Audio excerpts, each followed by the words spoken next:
අපි දැන් ඉගෙන ගන්න යන්නේ Python වල logical operators. මේ logical operators කියන්නේ දැන් තාර්කික මෙහෙවන. දැන් ඒ කියන්නේ අර logic එකක් පෙන්වන්නේ කොහොමද Python වලදී? ඒ කියන්නේ ඕගොල්ලෝ දැන් මෙතන sample එකක් විදියට අරන් තියන ඕගොල්ලන්ගේ logic gatesමයි. ඒක and එක, o එක, not එක. දැන් ඒ gates වල ක්‍රියාකාරීත්වය අනුව තමයි output එක ඕගොල්ලන්ට ඒගොල්ලෝ පාඩමේදී ඉගෙන ගත්තේ තේරෙන්නේ නැති ඔගොල්ලෝ දාන ගේට් එක අනුව තමයි output එක එන්නේ. එතකොට Python වලත් ඒ වගේ output ගන්න ඕන තැන් එනවා. අපිට program කරන්න යද්දි. එතකොට ඒ ඕගොල්ලන්ගේ logic gate එක හැසිරෙන විදියටම program කරපු එක module එකක් තමයි මේ. දැන් මේකේ මම මේක සරලව කියන්න. දැන් input එකේ කොයි හරි තියෙනවා නම් false එකක්. දැන් false කියන්නේ 0 කියන්නේ දැන් ඔයගලන්ට පේන්නේ 0 කියන්නේ false, 1 කියන්නේ true. කොයි හරි input එකේ තියෙනවා නම් false එකක් output එක false වෙනවා.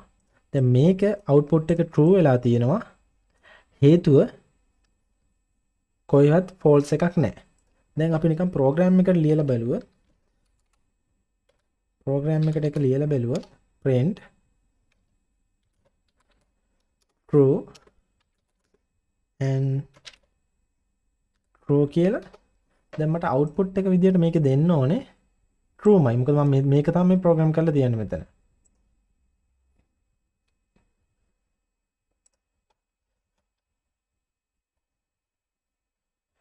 දැන් මේක කරන්න ඕනේ නැහැ.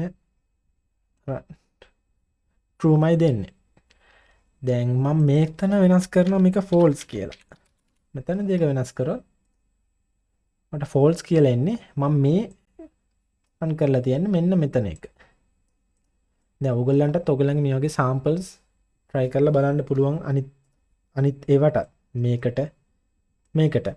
දැන් ඊළඟ එකට ගියාම o එකට ගියාම o එකේ input එකේ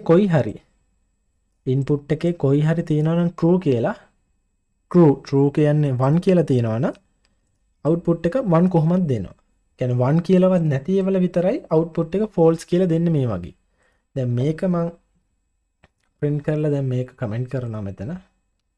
comment කරලා මම ඒකම මෙතනට ගෙනල්ලා වෙනස් කරලා මෙතන o කියන එක දාන්න. දැන් මේ කරලා තියන්නේ false මෙන්න මේක. එතකොට මට output එක එන්න ඕනේ true කියලා. true. දැන් මම මෙතන දෙකම false කියලා දීලා බැලුවොත් මෙන්න මේක තමයි මම මේ ලියලා තියන්නේ. එතකොට බලමු false කියලා තමයි මට output එක එන්නේ. මේක ඕගොල්ලන්ගේ ඕගොල්ලෝ logic gates ඒකත් එක්කම හිතන්න. ඒ වගේ හැසිරීමක් තමයි ඒකම තමයි ඒ හැසිරීම තමයි මේ තියන්නේ. දැන් not එක කියන්නේ ඔයා input කරන්නේ මොකද්ද? ඒකේ විරුද්ධ එක output කරනවා. දැන් මම මෙතනදී ගමු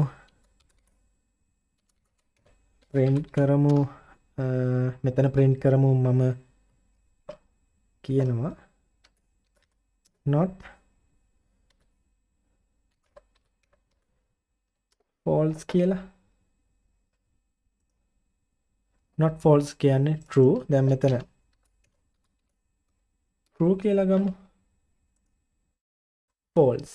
එතකොට මම හිතනවා ඔයගලන්ට ඒක තේරුණා කියලා. දැන් ඒ වගේ මේ වගේ එක ලියලා බලන්න නිකන්. දැන් මේකම නෙමේ ඔයගොල්ලෝ විභාග දෙන්නේ. විභාගෙදි මේක එකතු කරලා එන්නේ මෙන්න මේ වගේ විදියට.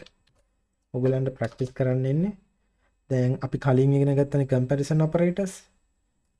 දැන් මෙතනදී බලමු and එක try කරලා බලමු. මම කියනවා 5 විශාලයි 6 o 5 කුඩයි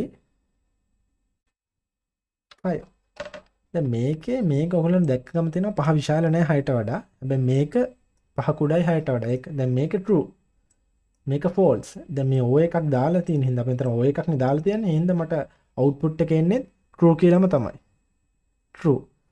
දැන් මේකේ මම මෙතනට දැම්මොත් 7 කියලා නෑ.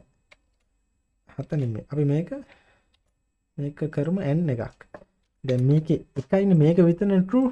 එතකොට මට output එක එන්න ඕනේ false කියලා. එතකොට මේ වගේ එකතු කිරීම මේ වගේ තව කම්පැරිසන් ඔපරේටර්ස් වගේවත් එකතු කරලා තමයි ඔයගලන්ට මේක එක වැඩ කරන්න එන්නේ. එතකොට මේක ටිකක් හොඳට ඔලුවට ගන්න මේ ඔලුවට ගන්න තියන්න මේක වෙන්න මේක මේ විදිහට හැසිරෙනවා කියන එක මතක තියාගන්න. එතකොට මේ O and not දාලා ඔයගලන්ට ප්‍රෝග්‍රෑම් ලියන්න හරි ලේසියි.